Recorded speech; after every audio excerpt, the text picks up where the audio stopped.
Welcome to the Explainer. All right, if you're an IB student, you know there's this giant mountain looming ahead.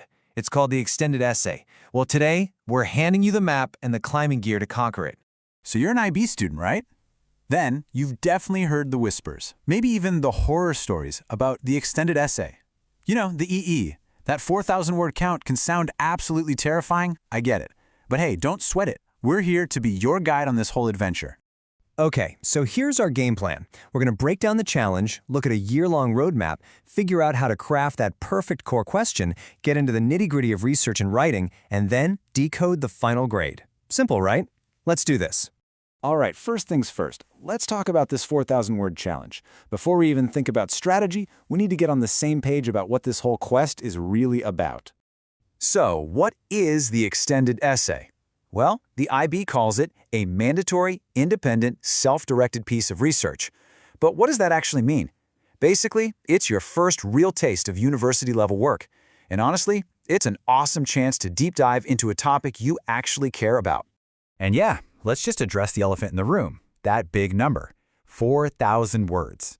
That's your max. And I know, it sounds like a ton, but you'll be surprised. Once you get rolling with your research, you'll find it's actually just the right amount of space to really build your case and make a strong point.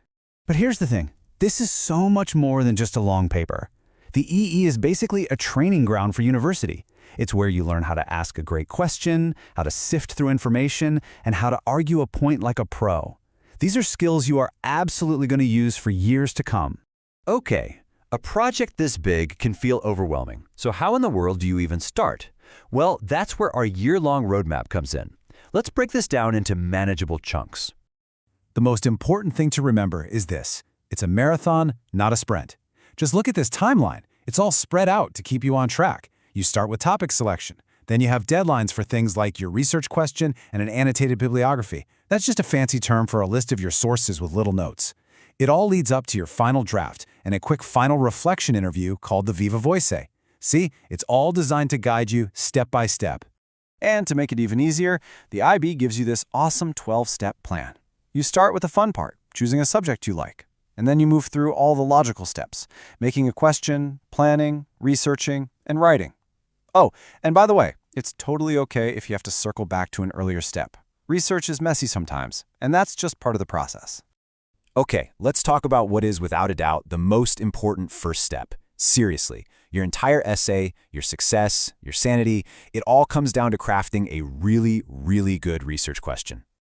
So before you lock anything in, you need to put your question through these 4 tests. First, is it focused enough? Can you actually answer it in 4,000 words? Second, does it relate to your IB course concepts?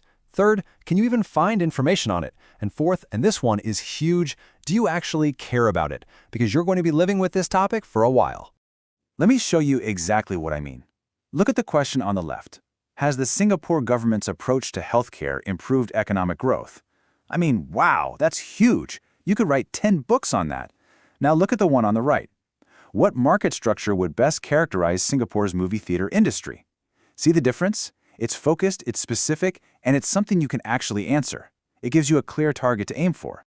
Okay, you've got your killer research question. Now the real adventure begins. It's time for the research and writing quest, where you get to build your argument piece by piece. The secret here is to be organized. You'll want to use reliable sources from places like JSTOR or Google Scholar. And when you take notes, organize them. Don't just create a giant wall of text. But here's my biggest tip. Please listen to this. Start your citations from day 1. Seriously, just do it. It will save you from a world of pain later on. Trust me. When it comes to structure, keep it simple and strong. Your introduction is where you lay out your question and your main argument. The body is where you prove it, with each section tackling a different part of your argument. And the conclusion? That's where you wrap it all up and remind everyone why your findings matter. All right, you've done all the hard work. So, how is this thing actually graded? Let's decode the final grade, because knowing how you're being marked is the key to hitting those top scores. So the examiners use these 5 criteria to grade your essay, and it all adds up to 34 points. They're looking at things like your focus, your knowledge, your presentation, but pay extra attention to criterion C, critical thinking. This is the big one. It's all about your analysis and evaluation, and it's really what separates a good essay from a great one. Okay, now that we know the rules, let's talk about how not to play the game. These are the common mistakes you absolutely want to avoid. We've talked about having a broad question. Don't do that. Don't start too late. Don't have messy citations. And please, please do not ignore the feedback from your supervisor. They are your guide, your coach. They're there to help you succeed, so listen to them. Look, I'm not gonna lie, this journey is a challenge. But finishing it, it's an incredible feeling.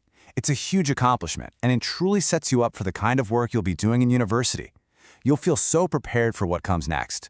When you get right down to it, the extended essay is your shot. It's your chance to become a legit expert on something you're passionate about. You get to dive as deep as you want into something you choose. So my question to you is, what are you curious about? What corner of the world are you ready to explore?